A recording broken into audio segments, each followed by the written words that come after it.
Islam does not merely believe in monotheism. Islam believes in Tawheed. Tawheed means unification. It means asserting oneness. It comes from the root word wahada, means to unite, to unify. It means to consolidate. Islam does not merely believe in believing in one God. It believes in Tawheed. And there are three categories of Tawheed. Tawheed al-Rububiyyah, Tawheed al-Asma wa Sifat, and Tawheed al-Ibadah. In the first category of Tawheed al-Rububiyyah, it means maintaining the unity of Rabb, unity of Lordship. Tawheed al-Rububiyyah is derived from the Arabic word Rabb, meaning Lord, sustainer, cherisher, meaning that Allah subhanahu wa ta'ala is the creator, the cherisher, the sustainer of everything in the universe. Everything is dependent on Him, and He is independent of anything and everything. Maintaining the unity of Lordship of Allah subhanahu wa ta'ala. That's called as Tawheed al-Rububiyyah. The second category is Tawheed al-Asma wa Sifat. Maintaining the unity of the names and attributes of Allah subhanahu wa ta'ala. This is further divided into 5 subcategories.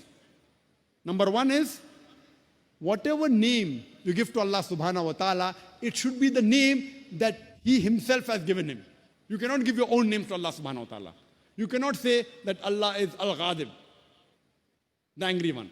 The Quran does say He gets angry, but that's not one of the names Allah has given Himself or the Messenger has given to Allah subhanahu wa ta'ala. Number 2, when you describe the attributes of Allah subhanahu wa ta'ala, you describe it according to how Allah has described Himself or the Messenger has described Allah subhanahu wa ta'ala. You can't give your own description. And whatever the meaning is, you have to take it. You can't give your own description, allegorical meanings to the description of Allah subhanahu wa ta'ala. The third is, you cannot give the qualities of the creation of Allah subhanahu wa ta'ala to Allah Himself. You can't say that Allah forgets, knows billah. That is the quality of His creation. You cannot say Allah makes a mistake.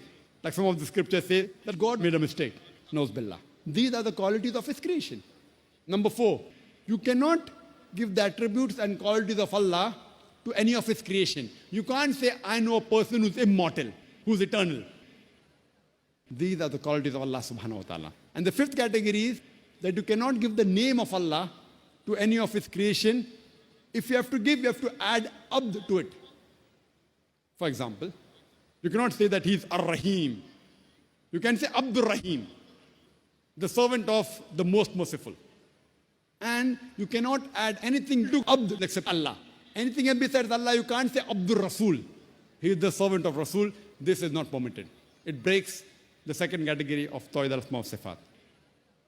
And the third category is Tawheed al-Ibadah, maintaining the unity of worship.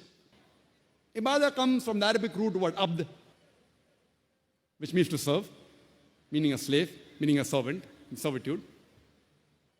We have to maintain the unity of worshipping Allah alone and no one else.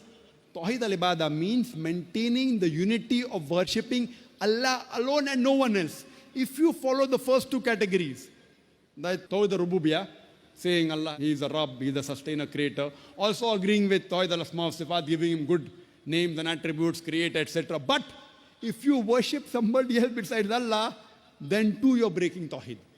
And there are several such examples in the Quran. Allah subhanahu wa ta'ala in the Quran, in Surah Yunus, chapter number 10, verse number 31, refers to the pagans of Makkah, refers to the mushriks. And He says that when you ask them that who is the one who sustains the things in the heavens and the earth, who has the power to hear and see, who has the power to give life to the dead and death to the life, who has power to regulate all the affairs, they will say Allah. Then why don't you show piety to Him? That means Allah is referring to these pagan Arabs in Makkah. He is agreeing that they believe in Allah, they called Him Allah, they gave Him good attributes, good names. Tawheed al-Rububiyyah was there, Tawheed al-Asma wa Sifat was there, but they worshipped things other than Allah. And the similar example is given in Surah Zukhruf, chapter number 43, verse number 87, that when you ask these mushriks that who is the one who gave life to you, they will say Allah. Then why do you join partners with him? So here we realize that only following the first two categories is not sufficient. Following all three categories of Tawheed simultaneously is important. If you break any one of the categories of Tawheed, it's called as shirk.